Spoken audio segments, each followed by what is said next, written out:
Hello, I'm audible. Yes, sir. Hello, audible now. Yes, sir. Okay. Morning, sir. You are audible. Sir. My screen is visible. Hello. Yes, sir. Okay, see, today's topic is data representation. Now, in a machine learning, data representation is the major thing. We are all deals with the data only. In that, we can see the different kind of data representations and all. There is a raw data is source of learning in many applications. So normally what we'll do is we'll take it as a raw data and we are make use of the data in the training purpose and then testing purpose, all these things. Normally there is a zero and ones in general computer science and all we are using a day 0 or a 1, that is the representation. But in the case of machine learning, we are taking it in the fashion of a matrix fashion.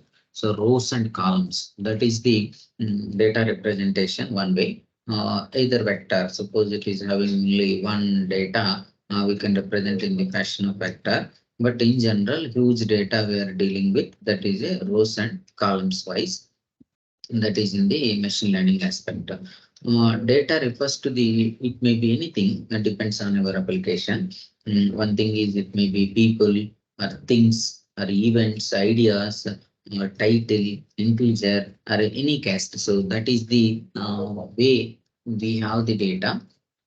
That means data means there is a features in the aspect of these kind of things. So after collecting the data, what we'll do is investigator has to condense them in tabular form to study the silent features. Silent features means here what we'll have raw data is there. We have to make it in the fashion of tabular column and then we have to identify the features of the data. So what is the insights of the data and all. Such arrangement is known as a presentation of the data. This is all about the data representation. The raw data, it may be any kind of data, and we have to take it into that and we'll make it as a table fashion and we have to analyze the data or we can pre-process the data. Many things we'll do normally once the data is ready. So condensing the collection of data in a tabular form or a graphical fashion, the arrangement of data is known as a data representation. So normally we tabulate the data, that we call it as a presentation of a data. And then what is the data representation? That the process of condensing the collected data means we have to pre-process or cleaning the data, all that will represent the data representation. Information system of the data table, we call it as a D, let assume that each row of the table represents the observation. So as I said, the total data in terms of the rows and columns. What is mentioning here, row is a observation or a instant, or you can say that the different even columns also in output and as well as the features we can represent as a column wise also, and each column give the attribute of the information. So attribute in the sense, suppose you want to identify whether he is having dengue or not. What are the attribute? Whether he is having vomitings or cold, cough, skin rashes. These are all the attributes.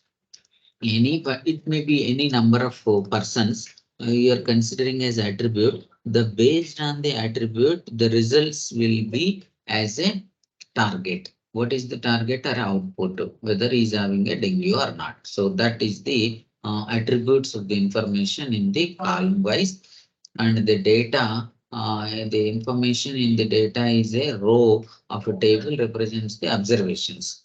Based on the observation, we can able to identify that.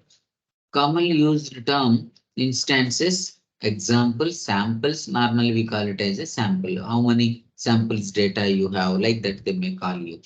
and this much sample. Normally, we required as a huge data samples is required, and based on that samples, then observations are records, patterns, objects, cases, and events. So these are the some of the terminologies we'll use in the data.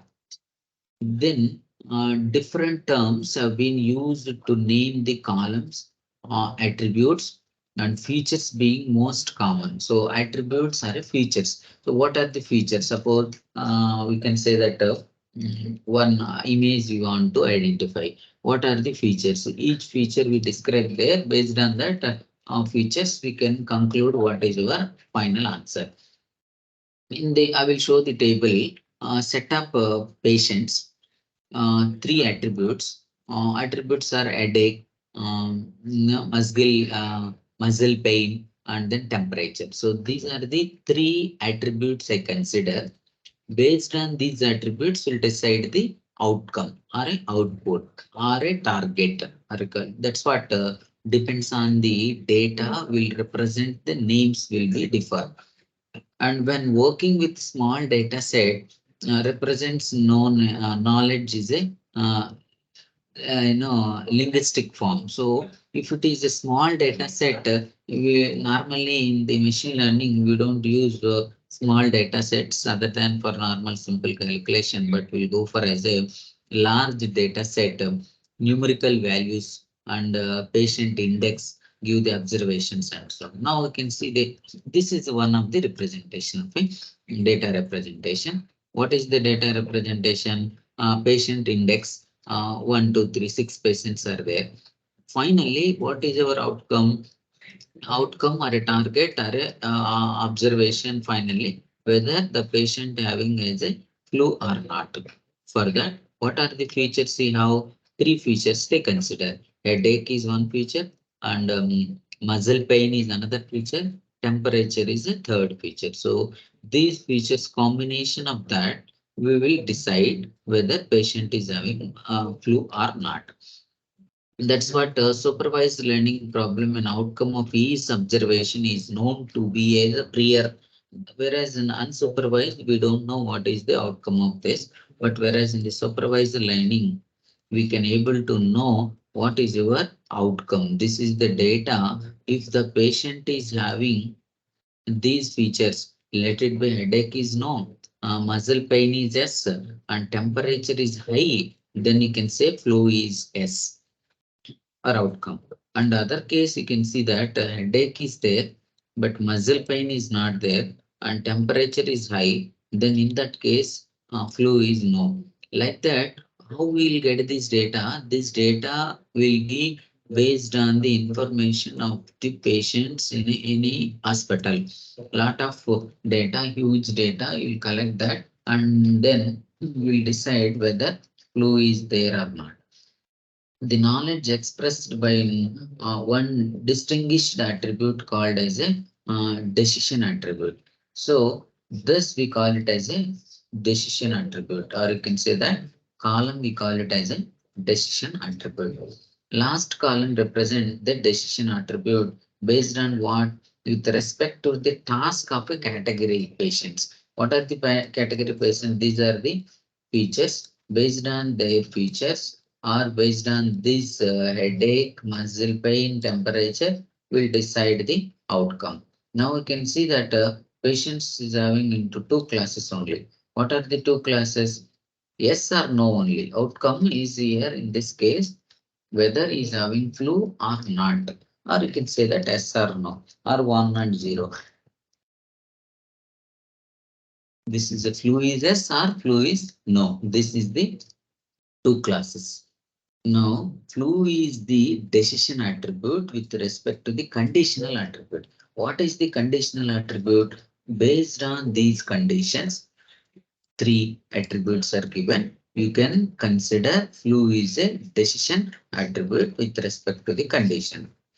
And in a decision system, suppose a data file we represent input is an instance. What is the instance here in this problem? This is one instant. There is another instant because lot of data is available In a particular instant, we can easily identify what is your decision. So input as n instant, that is first instant, s of 1, s of 2, and so on up to n instant. So concept to be learned. So each instant the system or a model is going to be learned. Now you can see another template I will show you. For data table, there is instance. Let it be first instant, second instant, and so on. We have n instant. In the each instant, there is a feature. So what is the feature? X1 feature, X2 feature, X3 feature, and so on up to Xn features. In the particular instant, by conditional data is this one. Based on these features, will decide your output is Y. Y may be anything. So what is the classification? Whether it comes under which type of outcome will decide based on these instances. Each individual, that means these are all the each individual that provides the input to machine learning. So these are all the individuals we are giving or we are passing this information. What is input? X1, X2, X3. In during this instant, we are passing the information to X1, X2, X3, and so on, Xn values.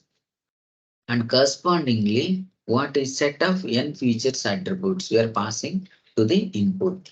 And then our row. This is the row data table because of the input and feature are in the columns. What is the feature? X1 is one column, X2 is another column, and so on. It is passing through the input.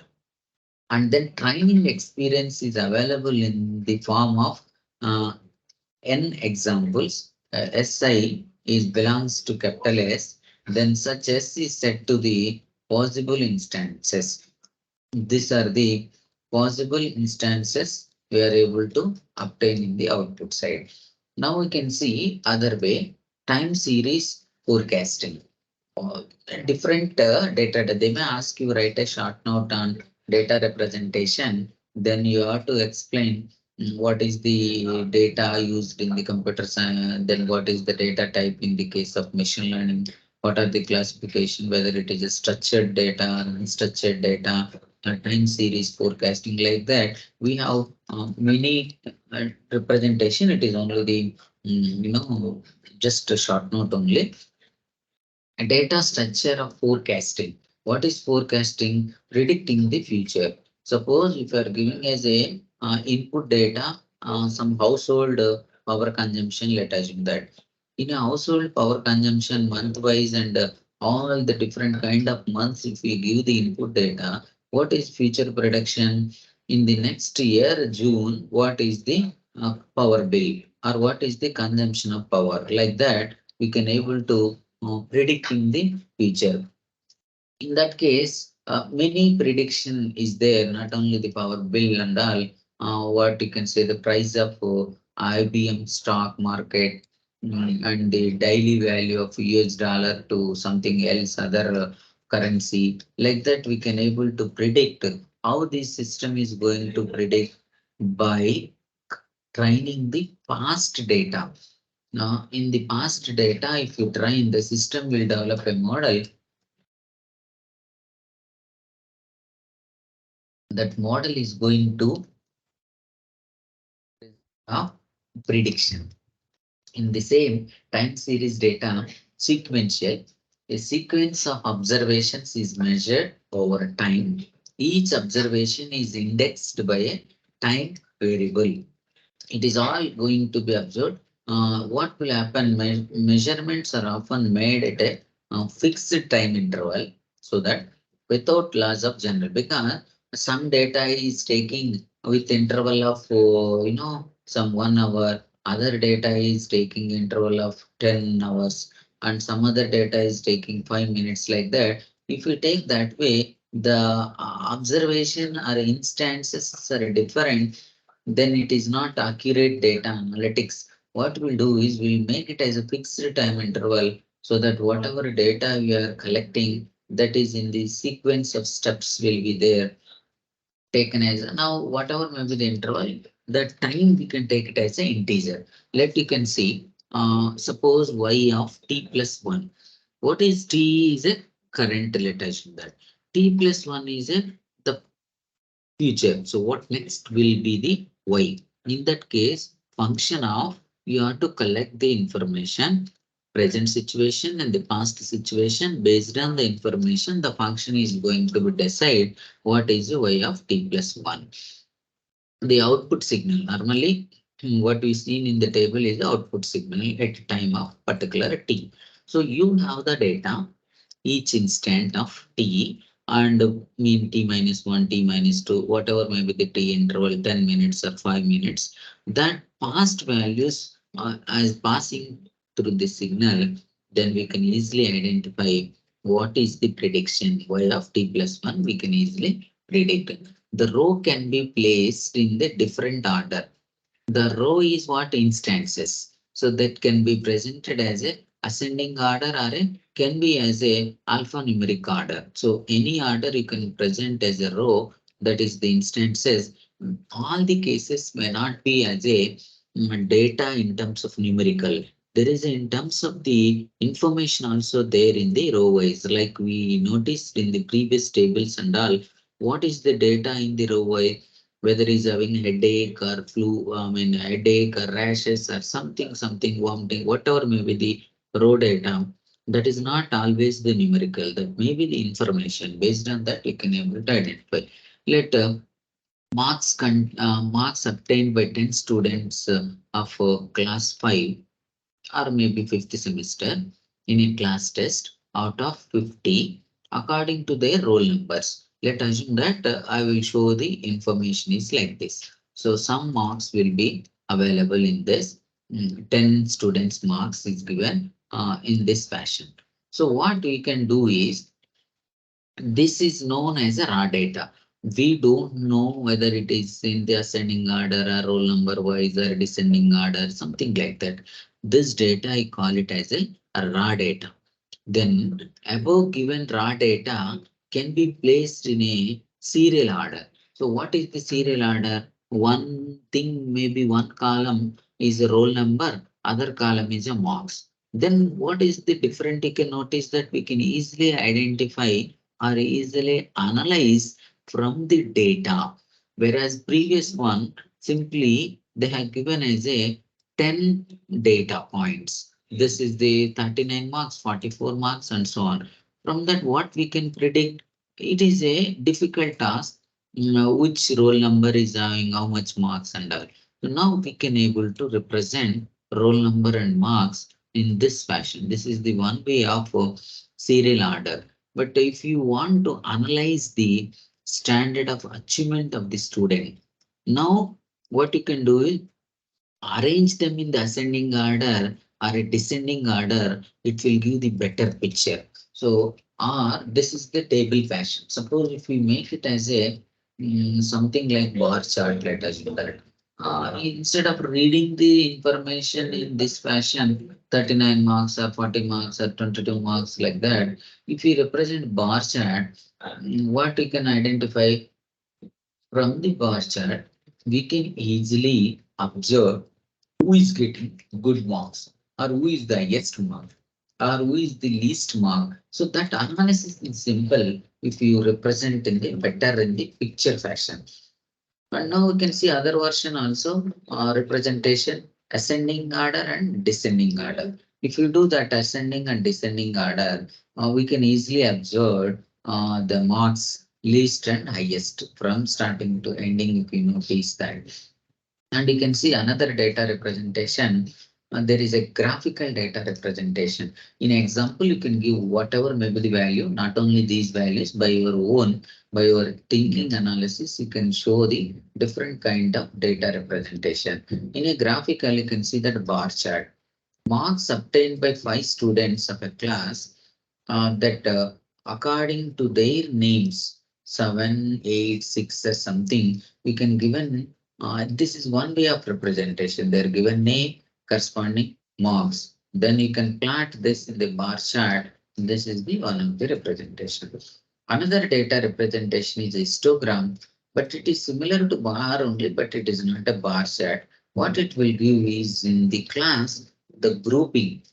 Suppose the 60 students are there, let us assume that in a 60 students, they have their marks, individual marks, subject-wise marks, and I want to know or I want to analyze some four categories. I have to group them into four categories that we call it as a bin in the case of histogram. How will you categorize the four category or 10 categories, 20 categories based on the grouping? So it is easy, the histogram, we take it as a frequency of the range of the marks from this range to this range is one group. Next range is some between the frequencies they consider as a one group. Like that, if you make it as a group fashion, we can easily understand now they did as a grouping here. Now what is happening? From 45 to 50, two students are there. Something 63 to 68, there is a 20 students are there. And similarly, 87 to 92, three students are there. But this is one way of representation to analyze the students. If I give 60 students marks, one table, you cannot understand the medium group students are slow learners or high learners like that. It is bit difficult to analyze the data. But if you go for as an histogram, then it is a easy to understand the way of your class students performance. That's what I represented as a categorically we divided a frequency versus height. So this height is represented what based on the marks they divided as a groups, that each group consisting of how many numbers are there, that also is possible. This is the qualitative data we can. Another data you can see that again graphical representation only year end profit. So let it be 2005 profit is 0.9 something. It may be in terms of the per unit or something like that. And 2006 maybe 1.1, 2007 1.6 and so on.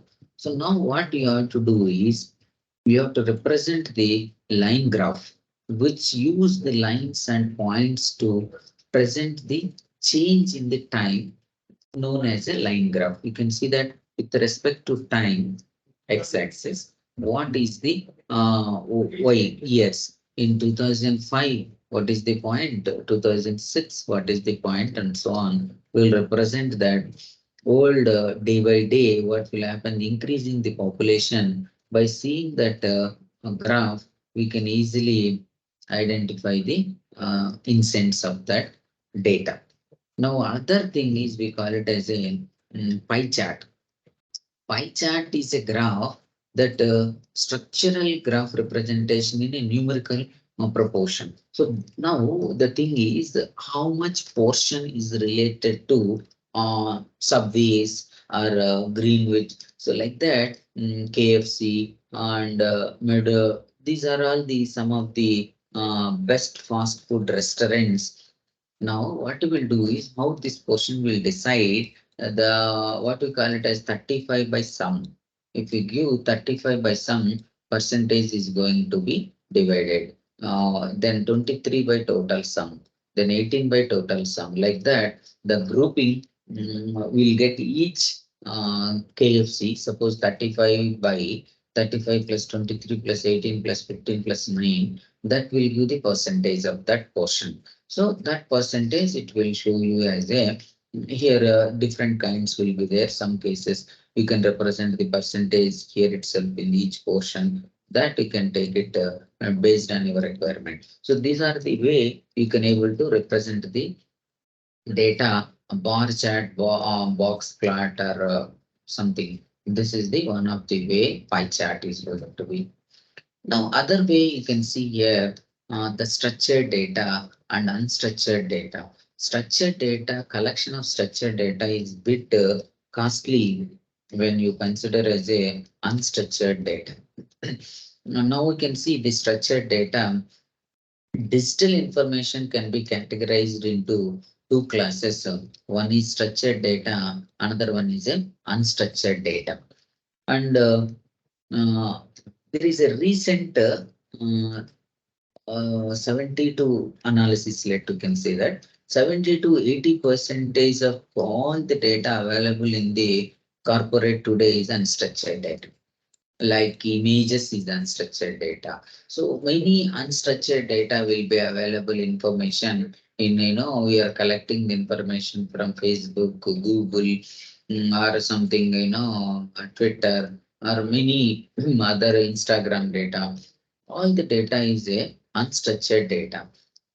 Traditional data predefined format, that is we call it as a structured data, which is unambiguous and available in the predefined order. So then traditional data, whatever data is available normally in terms of marks or in terms of age or height or something different kind, or can say that supervised learning data will be labeled data, that will be as a structured data. We can see that these are all the structured data in normally format of the date of birth or date, or in the instant you can see the stock market are trading. The first field always the date in the normally what is the data available in that. Next could be as a account number in 12 digit format. These are the stock symbols. These 5 digits characters in the field in the stock market data and all. So it will be as a structured data fit into the fixed field format. So once if you have as a format that you can represent it as a structured data, we can see the table, whatever may be the instant, and if you fill this table, that we call it as a structured data, because in the any particular instant, what is the features means x1, x2, x3, these are all the input features, and what is the decision corresponding to the feature of the input, then that we call it is all about the structured data. And now, easy to search and analyze the structured data existing in the predefined format, because once the data is, in the sequence, we can easily analyze the data. That we can be represented in the row wise and column wise, in the like what we have shown you in the previously. The structured data is a tables or Excel table or Google document and spreadsheet are all example of a structured data. So because in the whatever you are arranging in the fashion of in the order, so whether it is Excel sheet or Google document or maybe spreadsheet or anything, that we call it as a structured data. And that is SQL also is to manage the structured data. We can retrieve that information from the database as well.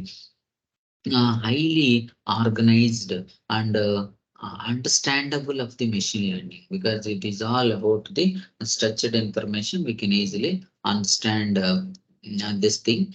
But common application are related to database. The structured data includes sales transaction, airline reservation, and inventor control, and others we call it as structured data. Now we'll move on to the unstructured data. So far, what we discussed is in structured data. There is a different kind of structured data will be there, and then we can move on to unstructured data. All the unstructured files, log fields, audio files, video files, image files, it is all related to as a unstructured data. Some organization much have available, but they do not know how the derive data value since the data is raw. Now to analyze this thing is a whether audio file, because it is irregular data, pitch may be high or low or something, or images, different kind of images will be there. This lacks of predefined models of formats. It requires a lot of storage space. Like, nowadays, you can imagine the gigabyte of data is going to be available in a online mode, even for the minute to second by second. How the data is going to be stored in is all in the unstructured manner. That storage of the data is a complicated in that case, but required a lot of storage space. Hard to maintain the security also. because of the data information is available in the online resources. In the data model or a schema that may be managing the analyzing or searching unstructured data is a hard one. So it is various different formats like text, images, audio, and video files, or we call it as a unstructured data, qualitative in nature, sometimes stored in a non-related database that we call it as a NoSQL. This is one of the topic in Python and all. We can see the non SQL data. So these structured data will be handled by the SQL, but no SQL is called it as a unstructured data is going to be handled, not stored in a relational database. So it is a hard of computers and humans to interpret it. So the data analysis is a complicated. There is a lot of limitations are there. Requires data science experts and specialized tool to manipulate the data, to process the data. The amount of unstructured data is much more than the structured data or a semi-structured data. Example, human generates unstructured data, text files, image, social media, and normal media, and mobile data, business applications. And these are the some of the examples of unstructured data. And machine generate unstructured data include satellite image, scientific data, sensor data, digital surveillances, and these are some of the case. Now we can see if you make it as a difference, structured data and unstructured data, it is all organized in the case of structured data, rows and columns, and each row is what, and instances we know in the row wise, and each feature we can identify and what is the target. But unstructured data, it is all is not related to one to each other. It will be irrelevant and it will get it as in the different fashion. And the different kind of structured and unstructured data based on the technology wise, flexibility wise, scalability, and robustness, performance, nature, format, analysis. We can classify this, or you can say that you can compare. One question they may ask you, compare the structured and unstructured data in terms of the different features. It may be scalability feature, or maybe flexibility, or technology wise, format wise. Normally, structured data we have is format, because unstructured data we don't have, a specific format. In terms of analyze, you can see that structured data is in the representation in the bar chart or pie chart or histogram. We can easily analyze, but whereas unstructured data is difficult, or skilled persons are required to analyze the unstructured. Like that, it depends on their feature. We can easily compare the structured and unstructured data.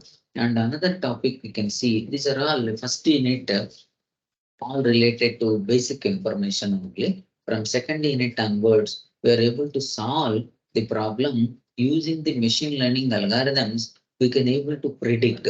Suppose there is a, for example, some features are available based on the climate condition and the situation, date, and time, whether the person is going to play tennis or not. And we have a lot of training data, and we can able to predict when new data comes whether this person is going to play tennis or not. Like that, weather forecasting today, rain will come or not. So that kind of things, examples, a real example, a real world problems we are going to solve from second unit onwards. Anyhow, before going to that, we should know, because it is all new to you, we should know the basic information of data, and then training and testing, and then cross validation, or some information is required. For that, first unit is completely as a theory oriented. We should understand what is the terminology and all. Hypothesis is a common term in a machine learning or in the data science project. It helps to predict the results based on the past experience. So it helps to, this is the sentence in the important point. We have to predict the result based on the past experience. and data science are in machine learning more or less are same, makes the initial assumptions for solution of the problem. For any problem, even you can see that if you go for optimization algorithm also, or function, we want to do with the minimization of the function for the optimum problem case. What we will do is initially we have to select some random values and you have to put it that and you have to find the solution and compare the old data and you have to go for as a whether you have to consider this data or you have to remove the data or discarding the data for the next instance. Like that, we have to do some assumptions before starting the problem. This assumptions also known as a hypothesis. So assumptions in a machine learning is known as a hypothesis. So why we required as assumption before starting the problem, we are to assume the area based on that, like any problem also, whatever features data is required, you have to assume and we'll proceed further and you have to identify the target. And hypothesis is assumptions made by scientists, whereas model is a mathematical representation used to test the hypothesis. The thing is, when the model is always in the fashion of mathematical representation, while you are assuming that variables, you have to put it into the model and we'll get it as a result. So your hypothesis is in the right manner or a wrong manner, we can easily identify. Based on that, we'll go for as a corrective measures. This is the definition mm, defined as the supposition or a proposed explanation based on the insufficient evidence or assumptions. So this is the way it is just guess based on some knowledge facts but has not yet been proven. It is only the guess, but not has been proven. Good hypothesis testable, which results in either true or a false. This what we call it as a sometimes what is hypothesis in a 2 marks question. You can write these two sentences. And some example you can see that scientist claims that UV light can damage the eyes. Then it may also cause the blindness. This is the hypothesis. So what they mentioned, UV lights can damage the eyes. That's what the prediction in general convention we are using. UV lights will damage. You can say that damage the eyes. That leads the blindness. That it may leads to the blindness. In this example, scientists just claims that UV rays are harmful to the eyes. But what we are assuming that may cause the blindness. That is what the hypothesis, whether true or not. But due to this, we are claiming that that goes because of that, it leads to a blindness. It may or may not be possible, but we are assuming that there is a happening may cause the blindness. Hence, the types of assumptions are called as a hypothesis. So that's what the clear picture types of assumptions are called as a hypothesis. So in a machine learning, you can see one of the commonly used concept in the statistics in a machine learning. It's specifically used in the supervised machine learning only. Model learned as a function that best maps the input corresponding to the output with the available data set. It is the common logic only. So what it will do, supervisor learning, it has to be correlate the input to the output. The based on the input, it has to be mapped to the best part of the output side. The main aim is to determine possible hypothesis out of hypothesis space, but best map input to the corresponding or correct output. So now we can see one small thing. If there are four features inputs, let it be all four features are the input. There are a Boolean, then how many possible instances can have? This is one important question or Viva question. If there are four features in the output, what are the Boolean outputs? There is a 2 power 4, or in general, based on the features. If 5 features or 10 features are there, then Boolean possible instances are 2 power n. So Boolean functions are possible 2 power n, that is the size of hypothesis space. So you will get a lot of combinations features based on the feature input. We can able to find the hypothesis. So here learning algorithm, from that you are able to get it as a final hypothesis. And can see this some common methods finding out the possible hypothesis from the hypothesis space. There is a one is a uppercase H and then lowercase h. There is hypothesis space is represented by uppercase H and lowercase h. These two are not the same. Uppercase H is different and lowercase h is different. Now you can see uppercase H is defined as a set of all possible legal hypotheses.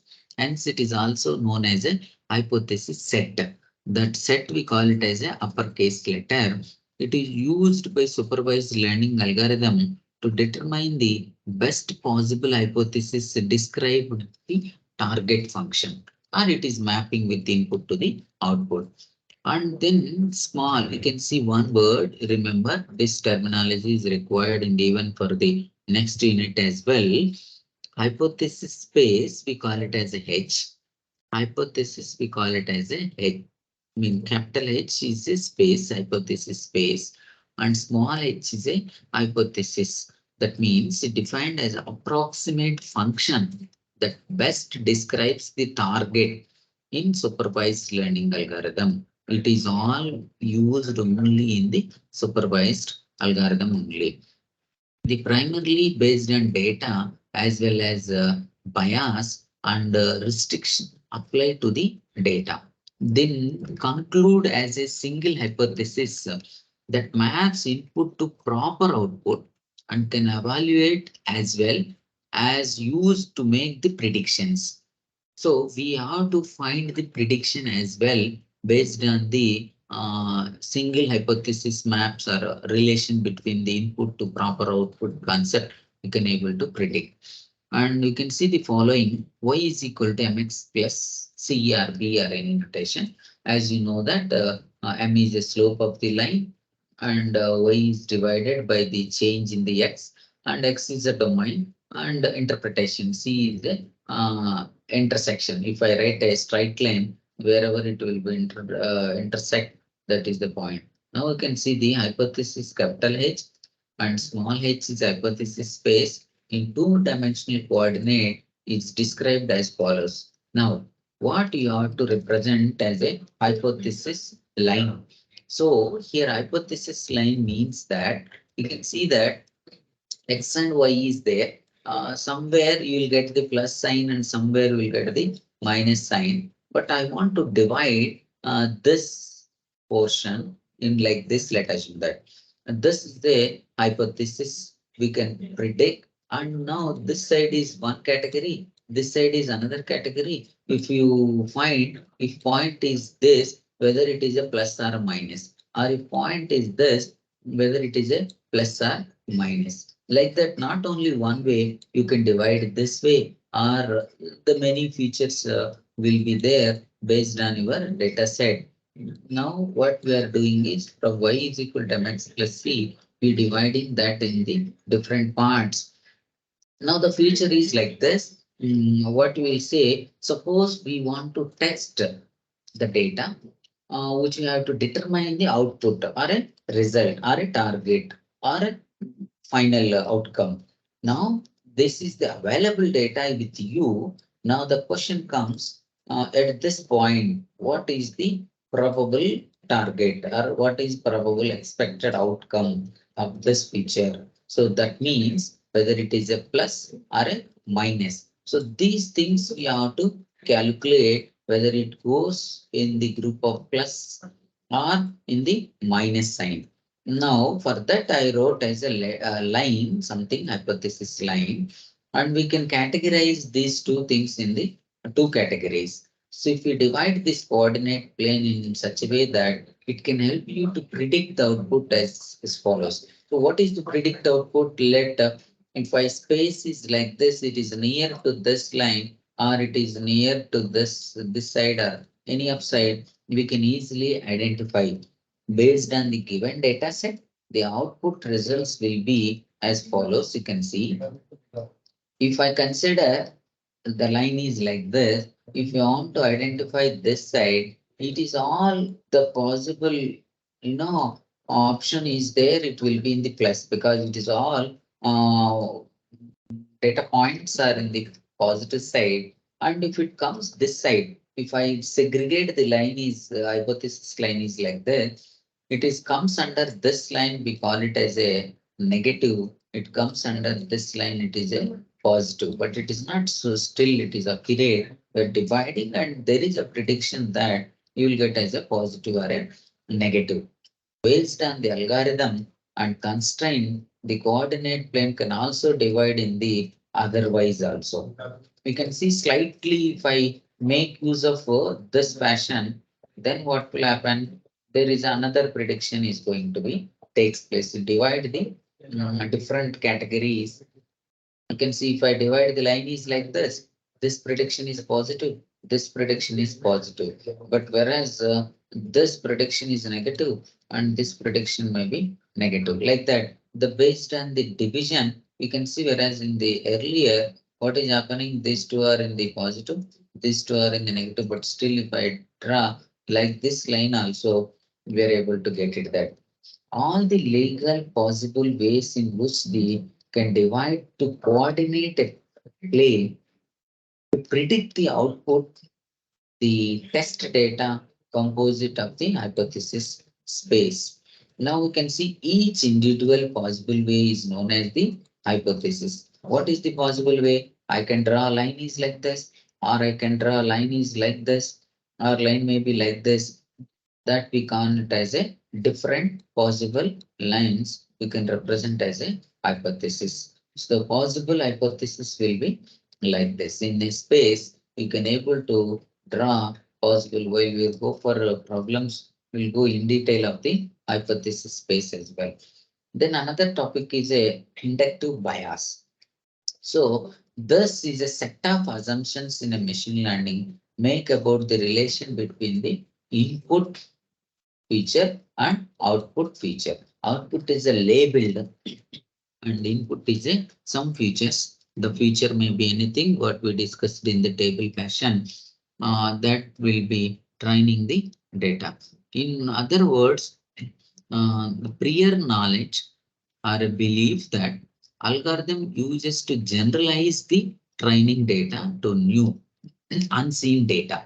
We have to generalize the data. It is necessary in a machine learning because it allows the algorithm to make a prediction on new data based on training data. So always this statement is fixed 1,000 times. It may come in the future also. So what it will do in machine learning always to predict the new data.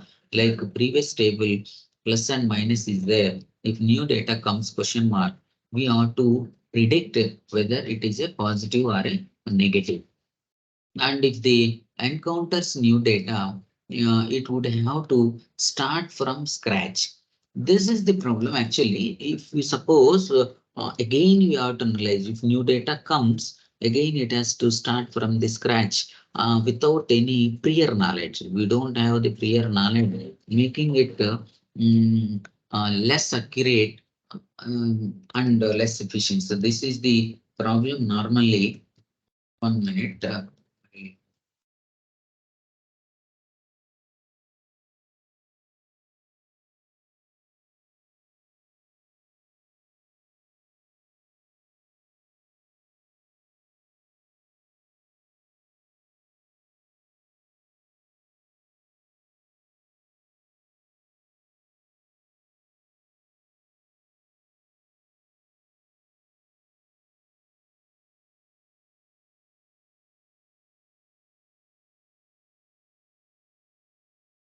And now you can see New data comes again, there is a problem again from scratch. It has to start. Types of inductive bias. There is a two main types of inductive bias. One is a restrictive bias. Another one is the preferential bias. These are the two bias models are there. We can see the restrictive bias refer to the assumptions that limit the set of functions that the algorithm can learn. The restrictive bias is a set of assumptions that limit the function algorithm can learn. So there is a that we call it as a restrictive. For example, linear regression model assumes that the relationship between the input variable and the output variable is a linear. The linear regression model assumes that relation between the input variable and output variable is a linear. That's what we'll see in the next unit also. It is a input to output is a linear regression. And this means that model can only learn linear regression, linear function, and any nonlinear relationship between the variables will not be. Hello? ఈ chair back room లో పెట్టుదాంలే అయితే అవి ఏమైనా పెట్టుకుంటాడు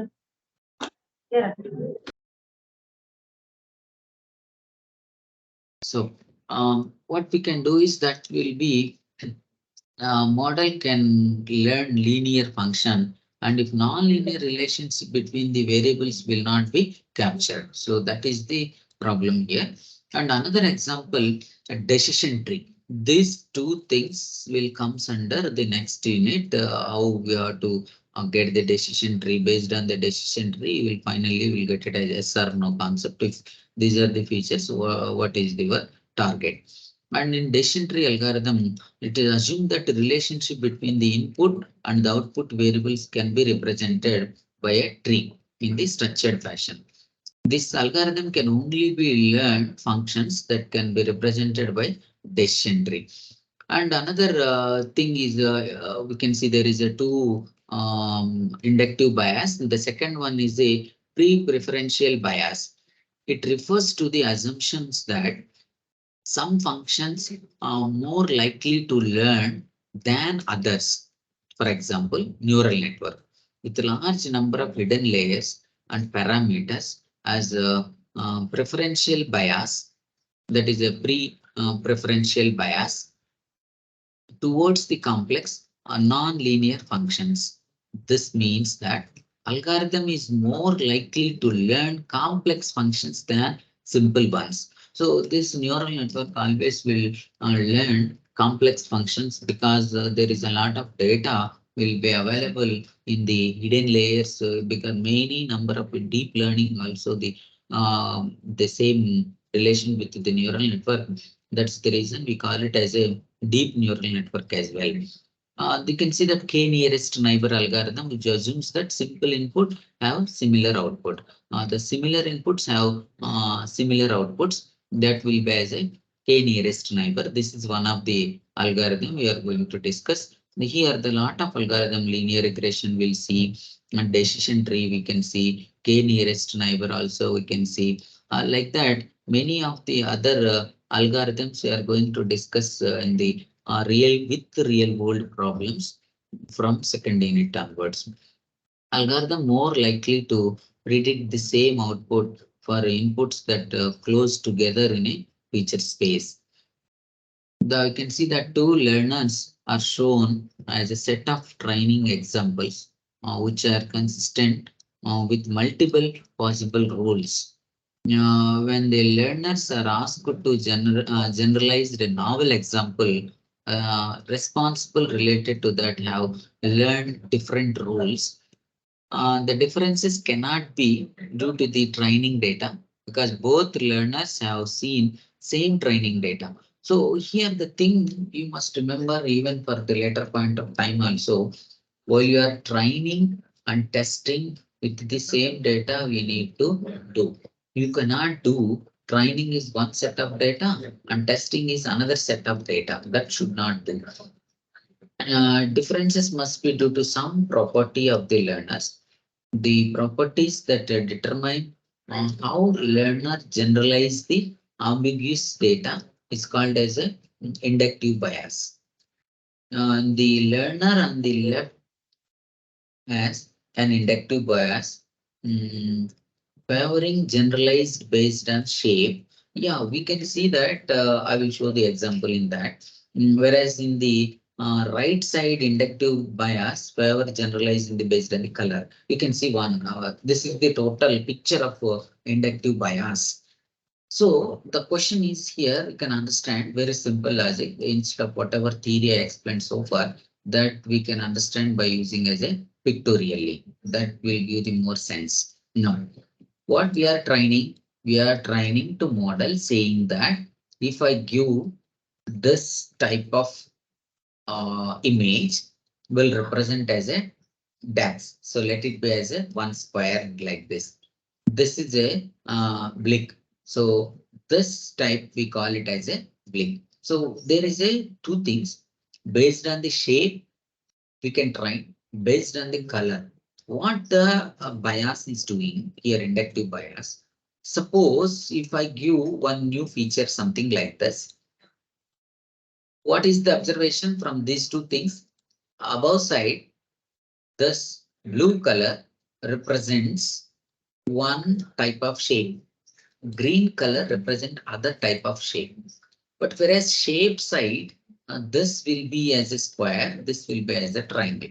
But while you are passing new data, it is mismatched that whether the model has to predict based on the color or based on the shape.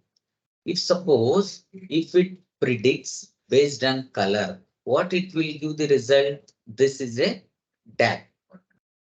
DAX. So if it represent based on shape, it will be as a blip.